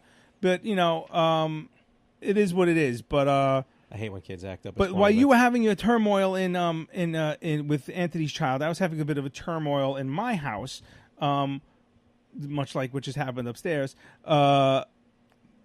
But you could actually use this for the retro gamers. As you know, I just set up all of my old systems. Yep. My Sega Genesis, my Dreamcast. Your what Genesis? Sega Genesis, not my Sega Genesis. Even though it's spelled with an E, it's pronounced Sega. Sega. Right, Sega, not Sega. Sega. Anyway, I'm at work. This was Saturday. So this was actually before your... Yeah, this was before. This is when I was with the Manzos. Because I called you. So everything went peachy creamy. I called you. Remember I called you? You did call me, yes. Right. Now, I was supposed to have off on Saturday. Friday, Saturday was my scheduled day off for this week. My wife had to go out of town Monday to Tuesday for work. So I had to switch my days off. So I could work Saturday and I have off Tuesday because I have to take care of the kids. Okay, not a big deal. But when you only get Friday, Saturday, Sunday off every 6 weeks, and it's the dead of summer, and I was looking forward to this Saturday, I hear you. Big time. And then like a week before, she's like, "Oh, I need you to do a day off switch," and I'm like, "Okay." So now I'm working Saturday. The humidity is ridiculous. I'm literally on my first street of the day. My phone rings. We have a problem. I go, what's the problem? That's never, right? It's like, now my wife, for some reason or another, bought 2-ply toilet paper. I don't know why. We're poor. We do the 1-ply, I'll even split the 1-ply in half. I'll get half a ply. And my daughter, God love her, didn't realize the difference. Well, yeah, she tends to overuse the toilet paper anyway. You need a lot to hold on to. And then a little bit to use. Right, exactly. Yeah, isn't that weird? Yeah. So the sphincter is very small. Are you a roller or a gatherer with the toilet? Like I with the paper? I roll it around my hand and then I pull it off my hand. I can't. I gotta scrunch it. I go down and then up. I didn't ask that. I didn't want to go that far. We keep things real on the better half here. I'm a scruncher. And one more quick question. You go back to your topic. The toilet paper roll itself. I don't give a shit. I don't know. I don't care. It can't. You can't have it. I don't care. It's got. You know what I do? Honestly, back. you know what I do? The bathroom in my master bathroom, we don't have anything to put it onto. It just kind of just sits on the radiator. Okay. Yeah. Oh, wow. Yeah, that was it. Yeah, we didn't think ahead when we put the bathroom in to have one of those things built into the wall. In the main bathroom, it's on like a pedestal. Okay, yeah. So there's like 3 to hold, and then there's the one on top. I just take it off, put it in my hand, and then I put it right back on. Because it doesn't matter to me. Okay, so I go, she goes, the toilet bowl is clogged. So my daughter clogs the toilet. Now, my daughter got up before my wife, took a dump, clogged the toilet. Oof. Okay, the toilet overflowed. No, she doesn't know about a courtesy flush? She's 8. Okay, well, she knows now. Okay, well, so listen. So now my wife's sister and kids were coming over for breakfast. My wife gets up. Now, the water was overflowing. Wasn't overflowing a lot, but it was coming out of the toilet. And because my wife... what happened she's was still sitting on the toilet. No. My daughter goes, "Mommy, I clogged the toilet." So my wife goes, "When I get up, I'll what do you call it? I'll take care of it. I'll plunge it, you know." So she goes back to bed. My daughter goes back to bed. The water is overflowing. About 45 minutes go by. My wife gets up, goes into the bathroom, sees disgustingness everywhere. Oh my God! Calls me. I go, "First thing you do, shut the valve off behind the... there's a valve there?" I go... Okay. I go, how long has the water been... overflowing, So she goes, I don't know. I just got up. I'm like, shut the valve. She's like, and then I said, let it sit because sometimes it'll just start going down by itself. Meanwhile, I'm in the back of a mail truck right now. Okay, I'm like, I have to deliver my mail.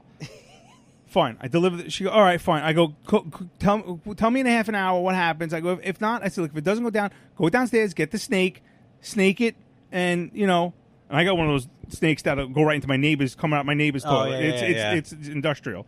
So, so I deliver one or two more streets.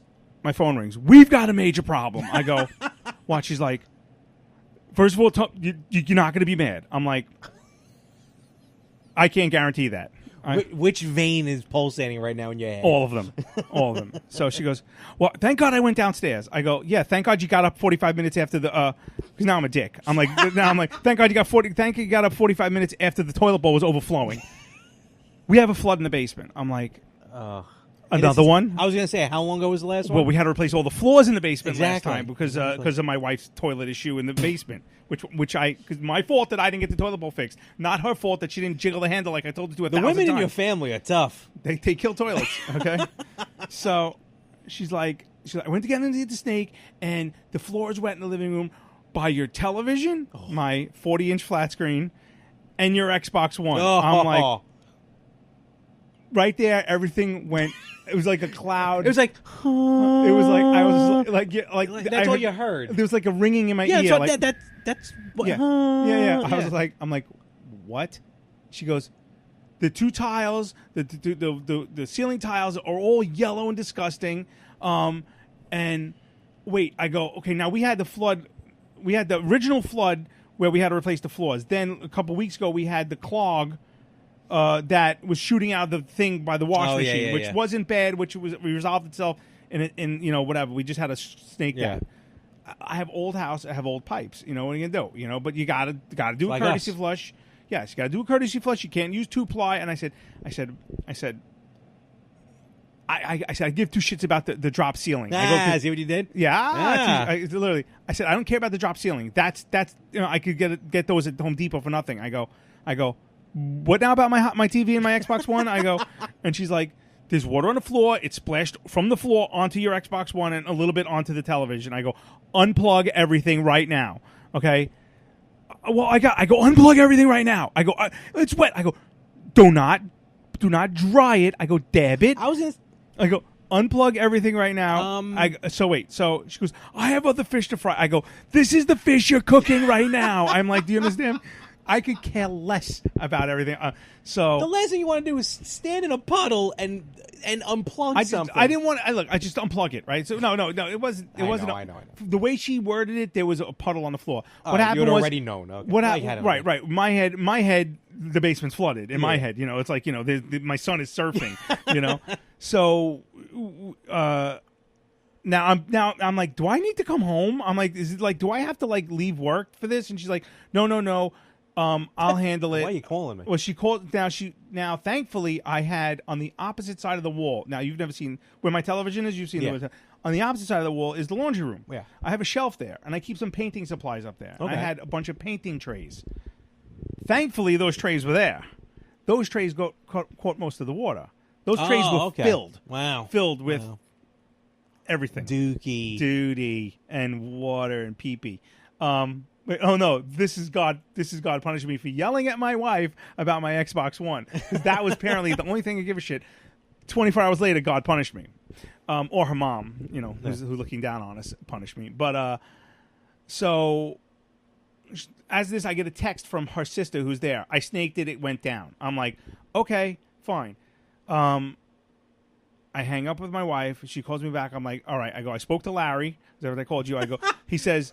He's telling me, just unplug it. I don't need to unplug. I go, just fucking unplug the goddamn thing. Just do what I tell you. I said, and this is what I made this up. Now, I don't tell me if I'm wrong. I go, Larry said, this is what I said. Larry said, if, you turn it on and there's water in the thing, it could short the whole thing out. And I go, someone's buying me a new Xbox One. Now, all I'm thinking about is my stats for PUBG and all my Grand Theft Auto. I'm thinking, I'm going to lose all this stuff. I'm going to lose all these games, and I'm going to lose in my mind. And then I thought about, well, I have access to my daughter's bank account. She clogged the goddamn toilet. She's buying me a new television and Xbox One. Okay, so thankfully, then my wife explains to me afterwards, look, there was a little bit of water. It bounced off the floor. It wasn't bad. Thankfully, those paint trays were there. Yeah. So I got home. The television was still plugged in. The Xbox wasn't. Okay, so I looked. It was drier than dry. I'm like, I wasn't. We were going out that night for dinner. We were going out to celebrate our anniversary. Happy anniversary. Yeah, so... meanwhile, my whole toilet bowl was scratched from the snake because my sister-in-law apparently did not realize that the rubber part goes. So whatever, that's a whole other story. So I don't care about that. That's the least of my problem. And I told her, I said, if you ever buy 2-ply again, I go, thank you for thinking of my ass. And everyone, she goes, well, it was on sale. I go, we're not poor. We're not poor. Get the cheap shit. I'm like this, I'm like, I don't need luxury toilet paper. Yeah. Okay, so thankfully my Xbox One still works. The television still works. Sunday, I go to empty those paint trays. Yeah, I have to precariously balance them. Oh, they're higher than my head. The shelf is the shelf is far head level. Yeah, so I have to move. I get the first one successfully from the laundry room to the slop sink. I just dump it in there. Yeah. Okay. I get for the second one. Now, in the laundry room where we put the new floor down, there's a little lip. Oh no. Yes. Oh no. And I got the second one in my hand. Now the moron in me should have said, put some paper towels in there, let it soak up. No. I do it, and the first one was metal. The first, okay, so it had some sturdiness. So the other was that orange plastic shit from which I should have just left it in there, let it evaporate for a couple of days. But no, I take it, the plastic bends right down my shoulder, right down my back, onto my sock, and I'm like, can you explain my face right now? It was like. It was like, do you remember when the Indian turned around to look at all the garbage on that commercial and one tear came out of it? Yeah. You know, and like the Indian turned around and he was like crying because all the litter on his lamp. Yeah, that commercial. What was his name? It was an Indian guy. No, I don't know, he had a name. Chief Running Bull or something. I don't Actually, know. he was Italian. Whatever. You know who I'm talking about. I know exactly what you're talking about. Family Guy probably made fun of it. So, and that was me. And I take it, I throw it in the slop sink, I take my shirt off, I take my pants off, I take my socks off, I run upstairs in my underwear, past everyone in my house, and I run into the shower, and I'm like, duty! Iron Eyes Cody. Okay. So that is, yeah. So, God. Yeah. And that's your own child. That was my own child. Whose diaper I've changed. Exactly, that's what I'm saying. Who I've gotten poop out of the crevices. Please, it's listen, changing a boy and changing a girl are two different things. Boys, you need the PPTP. Do you know what the PPTP is? What is that? You have to put a wipe over his ding dong. Mm-hmm. So because boys, when they're on their back and you're changing a diaper, they go pee, and girls, you got to get in there to clean them out. It's disgusting. It's disgusting. So that was my Saturday. So both our Saturdays kind of sucked for a little while there. Honestly, I was more. Now I have to go replace the ceiling tiles. So see, that's why I'm worried. Like here in my apartment, where the PS4 and the Xbox One X are next to the 4K television. See up on top of the ceiling there? Yes, we've discussed this. Oh, did we? Yeah, because that's where the leak. A leak was there. It came straight down and hit some pops that used to be over there that were autographed. Right. So now I'm like. Part of me is like, all right, we need to sheetrock this ceiling now because I don't want to. We got to concrete the ceiling. Yeah, concrete. Yeah, so, but so that was that. But I wanted to talk about something else because we actually have listener mail. Really, we do. We have an email. We've got mail. We've got mail. This is titled "Better Half" number 31. So that's last episode. And this is from our good friend John from California, John Cinnamon. Okay, our one and only fan, actually our number one fan. I call him. Yep, absolutely. And I know I've joked about it, but he could be super fan and he could start cataloging things and making notes. I'm saying, no, I think he already said he would not do that. Right. Yeah. Not until he gets paid. Like I said, John, when we get paid, you get paid. Maybe. This week's episode is sponsored by. Let's pick one. Stay fun. No, let's pick HP. No. This one is sponsored by Breeze Sweet Treats, New York. For all your cake needs. Look for her on Facebook. Yes. I don't have the info in front That's of me. a lot of potato. That's not a lot of potato. That's a lot of cake. Oh, it's a lot of... She said she might make me a cake next year for my car for my birthday. Like a car cake? Like my old Pontiac. What the hell? Yeah. Oh yeah. Oh, yeah. She can make a wrestling one if you That'd want. be interesting. All right. So this email's from John. It says, Frank and Larry. Larry, you're out of your mind not dating older women.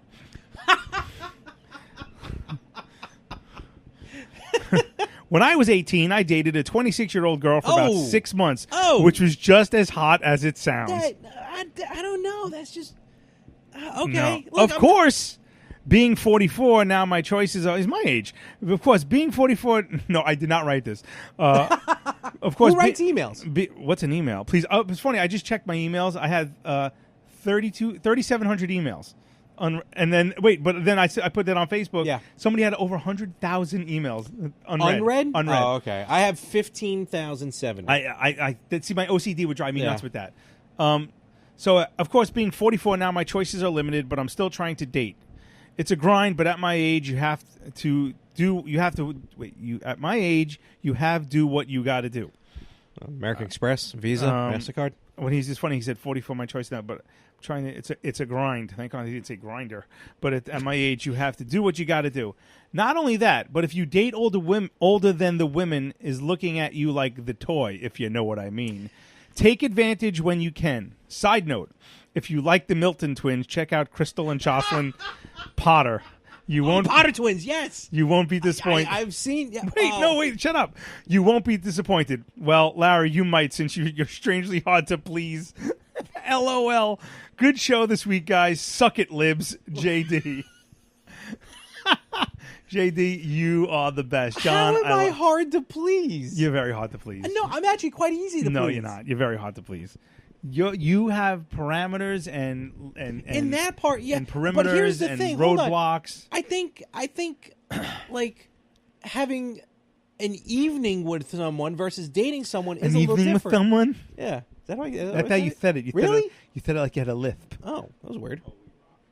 Boy. If you just banging somebody versus like having an actual relationship, to me those are two different things. Like I could probably head out, hey, how you doing? Let's go, behind the station wagon there, 5 minutes later, good to go, nice seeing you. Station and wagon. I probably wouldn't be too concerned of the age too much unless the wrinkles got in the way. Wrinkles? Wait a second. Have you looked in a mirror lately, Larry? How dare you? No. I'm not saying anything bad, but you're saying wrinkles. I'm not joking. I'm not a 10. You're not a 10. I'm far from a 10. You're looking for a 10. I'm not looking for a 10. You're not looking for it. I'm not. You're right, but I'm not looking for a 10 because 10s are just they don't exist. Okay. The closest I've gotten was a 9. I had a 9. Well, you're married to a 9. I'm married to an 11. Very good. Thank you. Very She's good. not going to listen to this anyway. But I said to her, I go, you going to be a guest on the podcast? She's like, no. What's a podcast? What's up? Yeah. In other Better Half news. Well, thank you, Cinnamon. Yes, thank you for your constant support and your fandom. And Potter twins do roll. I'm gonna not say I'm not gonna Google them later, but in other Better Half news, just the two of them, and there may have been a strap involved. Yes, go ahead. Right. We have a bunch of new followers on our Better Half page Twitter. Do we? We have a Twitter? Yes, the one where we don't link our podcasts. I've already explained this. Yes. I know I forgot to do last week's, but I'll do it. We went from 38 to 42 followers, so that's exciting. But since some of them are podcasts, I'm going to give them free plugs. Oh, good. Did they do that with us? What? Did they do that with us? They might. I hope so. Once we do that. So I hope they don't mind this, but I really don't care. Off-Road. That's the name. Robot Pizza Van. At Robot Pizza Van. Robot Pizza Van, an unusual news podcast. Look for them at robotpizzavan.com. I want a robot pizza van to deliver. Me too. That'd be awesome. The next podcast is the Pipin' Hot Tea podcast. What's up with all these food references? I don't know. The next one's a good one. Pipin' Hot PHT podcast. Pipin' Hot Tea with Vince and Emily. a comedy podcast where we discuss anything and everything with fresh content every week. Give us a listen. You know what? That sounds interesting. Yeah, I'm going to give a listen to all of them. And my favorite, but no relation to my job, the Go Postal podcast. Oh, boy. Carla and Michael read crazy ramblings and anecdotes peppered with history and fun facts from around the world. Tell us yours. GoPostalPodcast@gmail.com. All right, cool. So yeah, we got a bunch of new followers, so that's exciting. That's awesome. Still no response from Leah Thompson. At this point, I think it's the She's cease dead and to me. desist. Yeah. I would like to make an announcement that by the time this podcast, if you're listening to this podcast, the day it drops tomorrow, tune in. Oh God, Tune in, turn on, tune out. Had a little gas bubble there. Tune in to the Village Connection and the Monty and the Pharaoh show, as yours truly, Larry Mormon, will be a guest on the show. Look at you. You better plug us. They're a wrestling show. So Wrestling. Yep. So now are you going to plug your new wrestling show? Talking more wrestling. Talking more wrestling on the More of the Same network. Yep. Very good. Wherever podcasts are sold. Right. Yeah, you have to remind me not to tell my customers that I have a podcast, because then I realize after I tell them, I'm like, shit, I've talked about a lot of strange things on this podcast. So, hey Frank. well, no, that's one customer she's not around. How the hell does it even come up? I was. Hey, here's your mail. By the way, I was actually listening to a podcast on my break. On your break. Very good. Okay. On my break, Yes. and one of my customers came up to my truck. He had some mail that he wanted. So he's like, "Oh, talk radio." I go, "No, I'm listening to a podcast." He goes, "Oh, I like podcasts." And I'm like, "Oh," he goes, "What do you listen to?" I go, "Oh, and this is my mistake. I go, Adam Carolla, Bill Burr, my own." He goes, "Your own? You have one?" But then I'm like, as I said it, I was like, "Ugh." don't. But I did. There's a Tri-State Entertainment page on Facebook or something. Okay. And then somebody goes, "Any good podcasts to listen to?" And I went, "The Better Half podcast." I go, "It's free." There you go. And so it got a couple likes. So Good. Who knows? But so yeah, I got good. Yeah. So No, I've been on YouTube. I found this comedian. It was from the 90s. It was called Zed, the Robot Comedian. I've heard of that. Have you ever seen this guy? I've heard of it. He did like a kid show for a little while, but he actually did like legit stand up. Not Steam Pipe Alley. Oh my god, I Do you remember that show? Steam Pipe Alley. In Steam Pipe Alley. Mario Cantone. Do you realize how WPIX like burned all those films? You can't find them. Oh yeah, no, they were peppered with like sexual innuendo jokes, which I never realized. I never caught on either. Yeah, but I love that show. Steam Pipe Alley was awesome. Yeah, you gotta look. You gotta YouTube him. The guy is amazing. I honestly thought it was some sort of animation, but it was him. He was on Regis and Kathy Lee doing his bit as well, and like he's just like so robotic and all this stuff. And again, you look at it like someone must be running him like off camera, right. But it's the guy. I guess he was like a mime or something. It's funny. The only time I ever heard of anything like that was my uncle. My uncle back in he lives in California. He was a detective, and he had to solve a murder. With a robot? No, it was somebody. It was an agent. Somebody got killed, and they accused this guy Roger of killing him. Okay. And his wife got caught playing patty cake. It was a whole big thing. So that problem thing was they were animated and he wasn't. I get it. No, I see that. So no, yeah. it was. It took me a moment, because I was following along. I was actually intrigued. What? It's a true story. Anyway, but hey Roger, what do you call the middle of a song? Oh, I don't know. A bridge. Okay. That was that. That happened. Yeah, yes. My uncle. He must have told you that story. With his buddy Benny. Yeah. That's great. That was fast. Anyway, is it time for something? I think it's time for old news. We got a couple stories today. All right. And once again, for those new to the podcast, I will tell the story, and Larry will guess what state the story comes from. Pretty now, much. I have not read these. Oh boy! But I've only looked at the titles. Oh, so fantastic. Let's start with this one first. This one comes. Well, I guess. Well, I'm not going to say where it comes from. So now load up. Come on, load. Load. Scroll. All right, here we go. Woman dating ghost A woman dating ghost explains how she'll have his babies. Oh. I'm going to go crazy. I'm going to say the state of euphoria.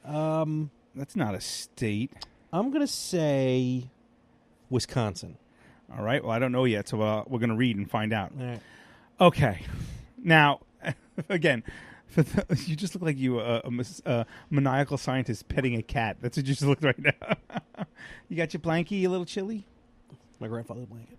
Oh, that's right. I have my grandfather's hat, his fedora, and I have his old what's the lumberjack shirts?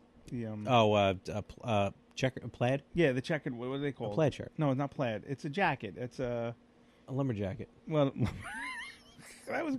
By the way, I have to give you a compliment because I was listening to some old retro gamers, and you were saying some funny stuff. I can't remember off the top of my head. I said I should know. It was episode 61 when you were talking about the SNES and the NES coming out, and how you and Anthony hoped to get one. You were waiting online at 5 a.m. You were waiting online at 2 a.m. He was waiting at 5 a.m. And you said a few things. I mean, if you want to go back and listen to that one, I was rolling. I'm like, damn, Larry was spot on. You said a lot of good things, a lot of funny stuff, and went right over Anthony's head. But but look, I call it like I say it. So, okay, now, like I said, I do not read these before, and I really hope this article isn't all video. What did I say, Wisconsin? Okay.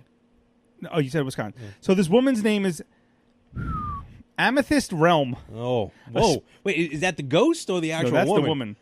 A spiritual guidance counselor shared her romantic liaisons with a spirit on ITV's This Morning. After 6 months of dating a ghost she met while in Australia, they are reportedly more in love than Patrick Swayze and Demi Moore in Ghost. Wait, is it Australia? No. Oh. She was It's the Indie100.com. It says from Independent. So I'm thinking it might be Indianapolis, but we'll figure it out. Wait. They also have apparently joined the Mile High Club, however that works. In an interview on This Morning, Amethyst said, quote, "I refer to it as him because that's easier. He's very ancient, very wise, very kind. I would say he has been on the planet for a very long time." She describes her boyfriend as something she could feel rather than see, that he was an emotional, physical presence. Slimer? Okay. As a spiritual guidance counselor, Amethyst is no stranger to ghostly encounters. This woman's fucking Fruit Loops. As she claims that she knew this one was different, that she had fallen in love. The ghost has supposedly followed her back from Australia. We might have to go with Australia on this. And Amethyst admitted sometimes being turned on by the ghost. According to Amethyst, it's difficult to explain in terms of normal earthbound relationships. It's a bit deeper than that. We don't have a need for conversation. Perfect. This person gets to vote. Let's just talk about that, okay?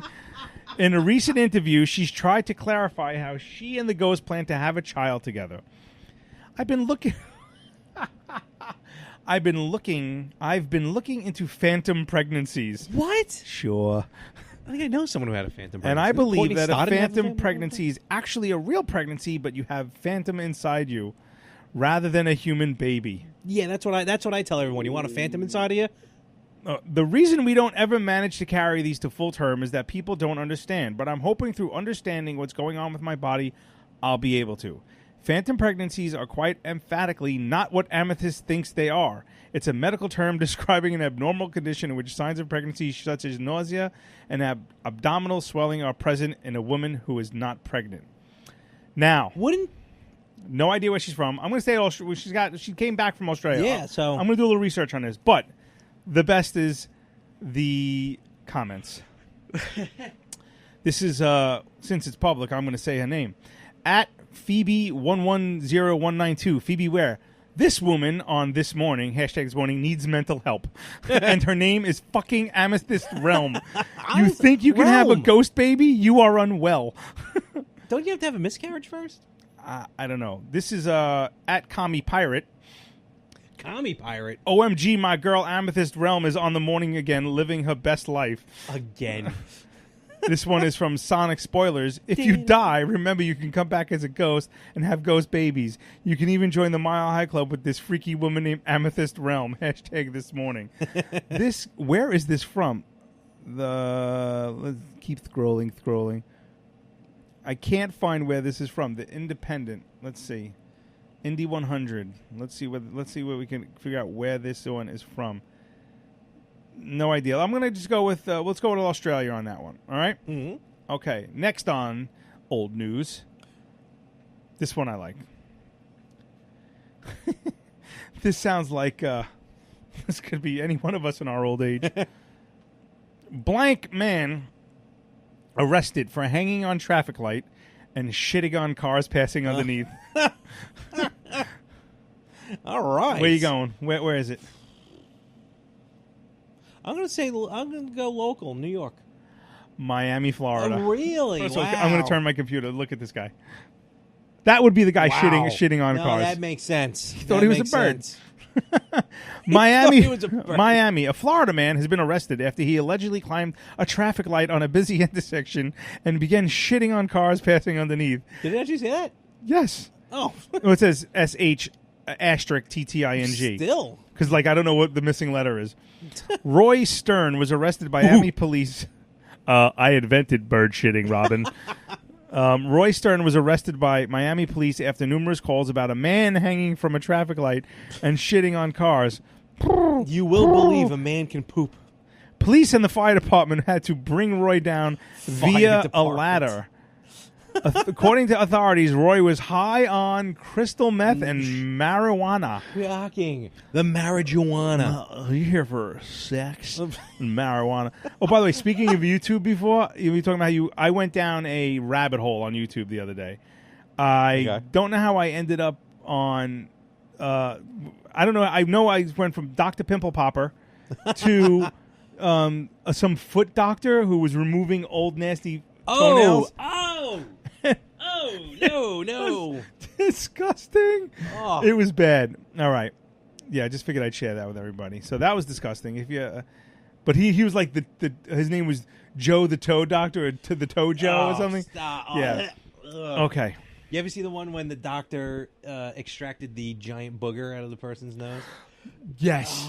Wait, did you ever see the one where the guy, it was like a Filipino man or something? They pulled something out of his nose and it was moving. It was literally like, it looked like a piece of liver. But it was alive. All right. Okay. Okay. Oh, I got hard. You got hard? You didn't have to repeat it for the joke. Ew. Police discover over 200 penises during a raid at a funeral employee's home. I think I went to school with her. Him. Oh, never mind. But he's wearing makeup, so... Okay. Police made an astonishing... Where's it coming from? I'm going to say Texas. Bloomington. I don't know what... I don't even know where that is. Yeah, Virginia? we'll find out. Police made an astonishing discovery this morning while executing a search warrant at the residence of a Bloomington mortician. 200... He looks like Paul Bearer. Oh, my little Undertaker. A little bit. With makeup. That if that's your mortician... Yeah, do you think, okay, he's going to fuck Nana? He's going to fuck Nana before she goes in the hole. That guy is a creep. Oof. Let's see. Authorities suspected 54-year-old... What was Paul Bearer's name? His real name? Yeah. Well, he also went by Percy Pringle. I don't remember his real name. Well, authorities suspected 54-year-old Paul Houston, an employee of the McLean County Coroner's Office, of being implicated in an organ trafficking network. Well, at least it wasn't sexual. Investigating several reports of missing organs and body parts, dozens of police raided his residence this Monday morning, hoping to find evidence of his involvement in the crime. What they found on the site was a lot more disturbing than what they expected. They thought they were going to find a finger or a tit. They found two. As the police spokesman Andy Ramirez described the scene in an interview with WBMD. Quote, there were shelves everywhere filled with hundreds of glass jars. Each of them contained a penis floating in form I guess formaldehyde. Formaldehyde. Well, it's FORMALIN. Formalin? Formaldehyde. Formaldehyde. According to Ramirez, the accused rapidly confessed everything as soon as he was arrested. Like, sir, you're surrounded by 200 penises. Those aren't mine. I don't know where they came from. He explained in great detail how he had been cutting off dead men's genital organs and collecting them for more than 10 years. Can you imagine you die, you wake up in heaven, you're like, fuck! fuck. Honestly, right? Something went wrong. Hello? What? Who do I speak to? Is there an 800 number? Saying who? I need customer service. Yeah, hi. I just came from Earth. From Earth, and I'm missing something. Yeah, my penis. Nope. Well, it's not in the box. Thought about losing your luggage. Yeah, did it go to another cloud? Someone has 2 of them now? Well, I didn't. No one helped me pack my coffin. All right, I'll hold. What kind of hold music do you think they have in heaven? Heaven is a place on earth. Very good, Larry. I was thinking like, who can say when like a Gregorian chant or whatever. Anyway, it took the police more than 7 hours to gather all the organs and other pieces of evidence that were found on the site. Going slow? Well, what happens? You pick them up and then they start to run out of room because all of a sudden they just start taking up room. Spilling those. Ooh. A total of 53 criminal charges have already been filed against Mr. Houston, and hundreds more could be filed over the next few days. And an anonymous police source told WBMD that the number of charges could reach over 600. Paul Houston will remain in custody for the moment, as a psychiatric evaluation has been ordered to determine if he's fit to stand trial. Do you think he's making like an iron throne out of him? Oh my God! Game of penises. Throne of penises. What? Or he uses them like for drumsticks. But I'm pumped. Hey, you got to lick it first. Something in my eye. What? If he considered fit, he should appear in court in October for the beginning of the procedures. So Bloomington, this has got to be Delaware, I think. Whatever state it is, I want to make sure I can move there and be allowed to be on the jury. Yeah. Imagine that you're in jail. What are you in for? I murdered 3 families. What are you in for? Collecting penises. Still better than being a pedo. Yeah, I guess. Collecting penises. Collecting some penises. Penis. Why, it looks like a giant... Johnson, what's on the radar screen? Well, I don't know. It looks like a giant pair of melons. Melons. Who's fresh melons? Speaking of melons, Pagano Melon Corp. Oh, that's a lot of melon. It's a slice of heaven. I'm enjoying the hell out of that watermelon. I wish I had some. I should have brought some. Yeah, you rude bastard. Yeah, so that's my old news for today. So that's that. I think it's time to close it up. Yes, let's close it up. All right, another episode in the books. Nice. Episode 32. High five. Not our waistlines. Oh, no, that would mean that's going to be our tag. About 3 months. Oh, please, I'm a fat bastard. I'm getting fatter anyway, and fatter every day. Once again, we'd like to thank you for joining us here on The Better Half. And we come in 2 weeks. We will have a special guest, Anthony Rippo of the Retro Gamers. You could email us, like John, at thebetterhalf@gmail.com. Hi, John. You could find us on Twitter at BetterHalfPod1. Will you be follower number 43? I hope so. You can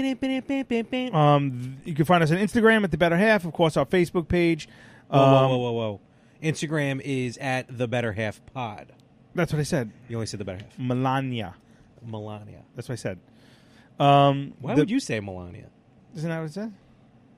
No, it was just weird coming out of your mouth. I don't know. I don't know what you're talking about. I know Melania.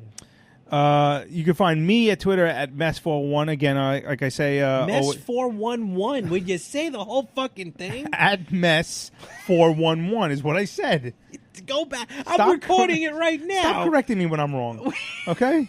It's like you're falling asleep halfway through. And again, I'm not the one yawning.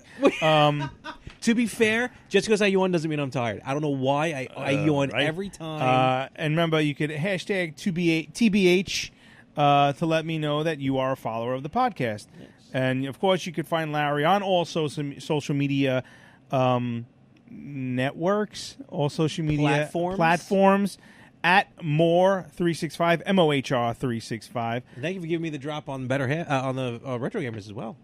Hey, well, it's your, you're the real deal. You're the reason we're all here. Yeah.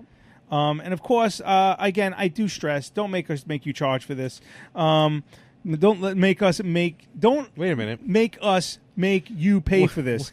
Who shot who in the what now? Yes. What? Again, it's very important. 5-star ratings on iTunes. We don't care what you say in the comments. I don't even care if you listen to the show. Just give me a review. 5 5 stars. You know, I mean, comments are nice. We'll read them live on the air. Oh yeah, I love getting comments. Yeah. Racist. No, that was wrong. That person was a liar. Wrong. No. Wrong. No. Sorry, I had something stuck in my throat. Yeah, so that's find us on iTunes, Spotify, Spreaker, iHeartRadio, Amazon Alexa, YouTube, Spotify. I think you said Spotify. Anywhere you download your podcast. I like Podcast Addict. I'm a big fan of them. I go straight to the source, Apple Podcasts. Apple Podcasts, I did say that. I iTunes. have a Droid. Can I download the iTunes app on my Droid? Or will my phone completely just explode? It'll just get up and walk away. What are you doing? I'll be like, fuck you. What are you doing? Hey. Get out of here. Cindy Lou, what are you doing up there? What is it? What? I love favorite Christmas movie. Go. Oh, Jim Carrey's Grinch.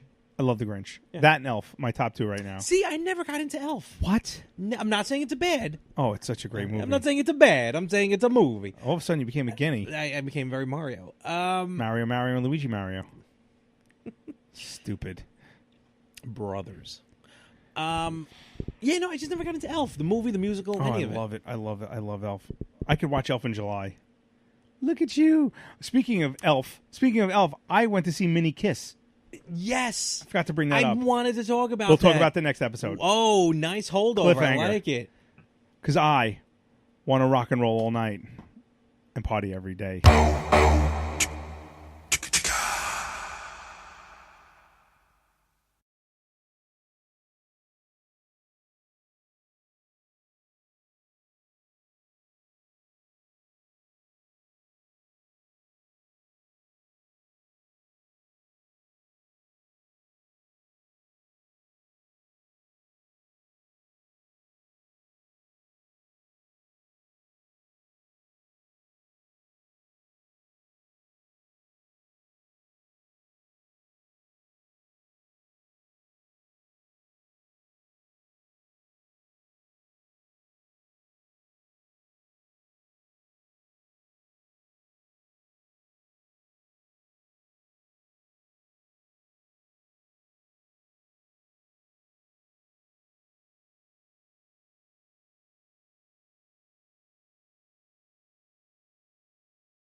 'cause I'm trying